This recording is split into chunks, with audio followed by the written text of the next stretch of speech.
अरे आज तो सब दिन से ज्यादा मेहनत पड़ गई। भूख भी बहुत जोरों की लगी है। बस आज बहू ने कुछ अच्छा खाना बना रखा हो। तभी पवन अपने पिता से खुशी के स्वर में कहता है। पिताजी चिंता मत कीजिए, अब खाने में मटर पनीर ही बना होगा घर पे, क्योंकि मैं अंजू को पैसे देकर आया था। यह सुनकर ससुर शंकर बड़ा खुश हो जाता है। तभी घर भी आ जाता है, जो कि दूर से ही दिखने में बहुत ही पुराना सा मकान था, जहां बहू के 2 बच्चे, बेटा बेटी, ननद और सास सिद्धेश्वरी बैठी हुई थी। अरे आ गए आप दोनों बाप बेटे। हाँ भाग्यवान, आज जरा ज्यादा थकावट हो गई है। खाना बन चुका है क्या? हाँ, बस अभी अभी बहू ने चूल्हा बुझाया है। आप दोनों जल्दी से हाथ पैर धो लीजिए। रागिनी जाकर भाभी को खाना लगाने को बोल दे। जी माँ, बोलती हूँ। ननद रसोई में आकर भाभी अंजू से कहती है, भाभी जल्दी से खाना परोस दीजिए, भैया और पिताजी काम पर से आ गए हैं। ठीक है रागिनी, तुम चलो, मैं खाना लाती हूँ। बहू सबकी थाली में खाना डालकर लाती है। तभी दीपू और पलक खुशी जताते हुए एक दूसरे से बोलते हैं, आज तो मैं पूरे 1 नहीं 2 नहीं बल्कि दादाजी की तरह 10 रोटी खाऊंगा। पलक पता है, क्योंकि आज हमारे घर में मटर पनीर बना है। मैं तल पनीर लाऊंगी दीपक भैया, वो भी पूरी कटोरी। तभी अंजू जैसे ही सबको खाना परोसती है तो थाली में रोज की तरह ही पानी वाला दाल रोटी था, जिसे देखकर पवन चिढ़े अंदाज में बोलता है, अंजू मैं तो तुम्हें सवेरे मटर पनीर बनाने के लिए पैसे देकर गया था, फिर तुमने दाल रोटी बना दी। मुझको नहीं खाना, हटाओ इसको। अरे खा ले पवन, इस तरह से खाने का अपमान नहीं करते बेटा, ये भी तो खाना है बेटा। ये सुनकर ससुर सास पर गुस्सा उतारने लगते हैं। अरे इस घर में तुम औरतों के रहने का क्या फायदा है, जब घर के मर्द को ढंग का खाना भी बनाकर ना खिला सको। जब देखो दिन रात ये फीकी दाल रोटी बनाकर रख देती हो। अरे हम बाप बेटे सारा दिन कोल्हू की बैल की तरह बाहर मजदूरी करते हैं। कभी तुम्हारा मन करता है कि ये दाल चावल रोटी सब्जी के अलावा कुछ अलग बना ले? कई दिनों से मेरा मटर पनीर खाने का मन था, सारी श्रद्धा में गर्दा डाल दिया। अरे मुझ पर क्यों खिसिया कर दिखा रहे हो? मुझे क्या रानी बनाकर रखा है तुमने? सारी जिंदगी तो गरीबी में रखा। खाने को लेकर शुरू हुई बात का बतंगड़ मच जाता है। सास ससुर में लड़ाई शुरू हो जाती है। अक्सर परिवारों में कलेश की जड़ गरीबी ही होती है, जिसमें कमाई का पक्का साधन नहीं होता है। ऐसे में केवल गरीब रूखे सूखे से अपना पेट भरते हैं, जबकि जिनके पास अच्छा पैसा होता है वह अच्छा खाते हैं। और कई बड़े लोग तो ऐसे भी हैं जो एक दिन में खाने के लिए लाखों रुपए खर्च कर देते हैं। तो वहीं कई गरीब परिवारों की दशा शंकर के घर जैसी है, जिसमें एक मनपसंद की सब्जी खाने के लिए भी तरसना पड़ता है। शंकर और पवन घर इमारत बनाने में रेत बनाने का काम करते थे, जिसके बदले में उनको बहुत थोड़े पैसे मिलते थे। ऐसे में कुछ अच्छा खा पाना परिवार के बस में नहीं था। माँ जी, ससुर जी, आप लोग झगड़िए मत ना, शांत हो जाइए। अरे अपनी सास को शांत करा बहू, मुझको नहीं, माथा फेल हो गया है इसका अब। क्या कहा तुमने? फिर से बोलो तो, ज्यादा बुढ़ापे में सठियाओ मत, समझे ना। ससुराल में छाया कलेश भरा मंजर देखकर बहू की आंखों से आंसू बहने लगते हैं और वह उकता कर कहती है, बस भी करिए आप दोनों। लड़ना और पवन जी, आप जो मुझे 50 रुपए देकर गए थे, मैं बाजार गई थी मटर पनीर खरीदने, लेकिन पनीर का भाव इतना महंगा और मटर भी महंगे थे। दुकानदार 50 रुपए में 100 ग्राम पनीर भी देने को राजी नहीं था। फिर इतने बड़े परिवार में सब कैसे खाते बताइए? मुझको पता है इतनी गरीबी में मैं कैसे घर चलाती हूँ। यह सुनकर पवन को अपनी पत्नी की परेशानी का एहसास होता है। वह चुपचाप आगे रखा हुआ दाल रोटी खाने लगता है। तभी बेटा दीपू दुखी होकर कहता है, चल पलक खा ले बहन, आज भी हमको यही दाल रोटी खानी पड़ेगी।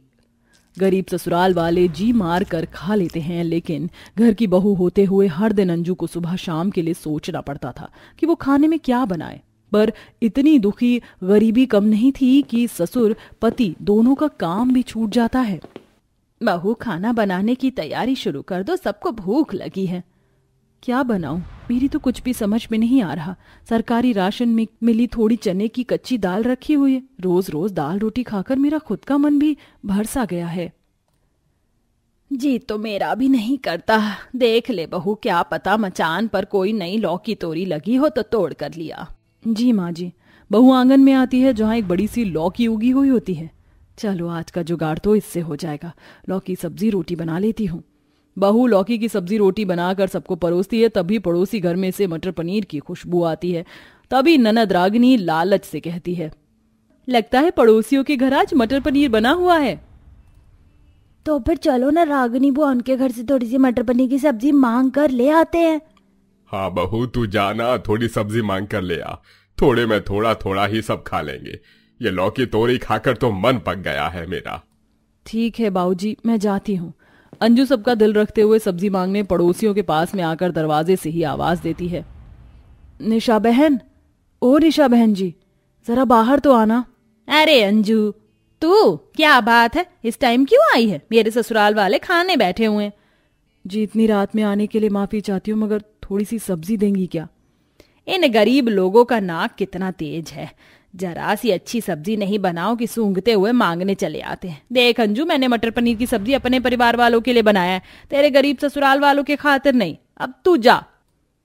बहू दुखी होकर खाली बर्तन लिए ससुराल में लौट आती है, जहां सब आस लगाए बैठे थे, और गरीब बूढ़ा ससुर किसी बच्चे के समान उतावली से बोलता है, अरे बहू, मटर पनीर ले आई है तो थोड़ी मेरे थाली में डाल दे। तभी बहू रोते हुए कहती है, ससुर जी पड़ोसन ने सब्जी नहीं दी। मैं तो बोल ही रही थी उसके दरवाजे पर मत जा, हमारे भाग्य में नहीं है मटर पनीर खाना। चलिए जी, रोटी सूख रही है, खाओ सब। सब दिल में दुख भरकर किसी तरह लौकी रोटी खाते हैं, लेकिन अपने गरीब ससुराल वालों को इस तरह से मन मारते देखकर बहू को अच्छा नहीं लगता और वह अगले दिन अपने पति से काम करने की बात करती है। अजी सुनते हो, मैं सोच रही हूँ मैं भी कहीं काम कर लूं। आप तो देख ही रहे हैं घर में कितनी तंगी है, 4 पैसे बढ़कर आएंगे तो दिल तो नहीं तरसाना पड़ेगा। पर अंजू, मेरे रहते तुम काम करोगी तो आस पड़ोस वाले मुझे निकम्मा समझेंगे। अजी आस पड़ोस वाले क्या हमको खिलाने आ रहे हैं तो बोलने वाले कौन होते हैं? मुझे इजाजत दे दीजिए बस। पवन मान जाता है और अब अंजू कोठी में खाना बनाने का काम देखने लगती है। देखो, तुम्हें हम 2 पति पत्नी के लिए डेली बस 8 ही रोटी बनानी है, 4 मेरे फुलके और 4 साहब के। सब्जी हम ऑर्डर करके मंगवाते हैं तो सब्जी नहीं बनानी। मैं तुम्हें रोटी के 4000 दूंगी। ठीक है मेम साहब, मैं कल से आ जाऊंगी। अगले दिन से अंजू बिपाशा के यहाँ रोटी बनाने लगती है। इसी तरह दिन गुजरते हैं। गरीब ससुराल वाले रूखी सूखी खाते, कोई 1 रोटी खाता तो कोई आधी ही, क्योंकि एक ही तरह का सादा खाना खाकर सब बोर हो चुके थे। पूरा 1 महीना गुजरने के बाद बिपाशा अंजू को तनख्वाह देती है। ये लो तुम्हारे 4000 रुपए। अंजू की आंखों में आंसू झलमिलाने लगते हैं। बहुत बहुत धन्यवाद मेम साहब, अब इन पैसों से आज मैं अपने ससुराल वालों को मटर पनीर खिला पाऊंगी। वह सीधा बाजार जाती है और 1 किलो मटर पनीर खरीद कर घर लाती है, जिसे देखकर पलक खुश होकर पूछती है, माँ तुम मटर पनीर लाई हो? आज हमारे घर में मटर पनीर की सब्जी बनेगी क्या? हाँ बेटिया, आज हम सब मटर पनीर खाएंगे।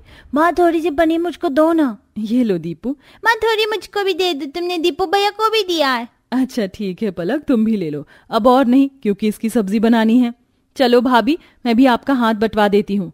दोनों नंद भाभी रसोई में जाती हैं और मटर पनीर बनाना शुरू करती हैं। अंजू सारी सामग्री तैयार करके होटल स्टाइल में बढ़िया मटर पनीर की सब्जी बनाती है और तंदूर लगाकर रोटी बनाती है। वहीं गरीब ससुराल वाले बेसब्री से मटर पनीर खाने के लिए बैठे हुए थे। चलिए सब कोई खाना शुरू कीजिए। हाँ, मटर पनीर देखने में कितनी बढ़िया और लजीज लग रही है, तो खाने में कितना स्वाद आएगा। चलिए चलिए चलिए खाते हैं। बहू बैठकर पूरे परिवार को खाना खिलाती है। देखते देखते रोटियां खत्म हो जाती हैं। तभी पलक कहती है, टेस्ट में बेस्ट मम्मी और एवरेस्ट। माँ तुमने बहुत ही मस्त मटर पनीर बनाया है, मैं तो 4 रोटी खा गई। और मैंने 6 रोटी खा ली। माँ थोड़ी और मटर पनीर दे दो। हाँ देती हूँ दीपू, थाली आगे करो। अरे बहू थोड़ी मटर पनीर मुझको भी देना।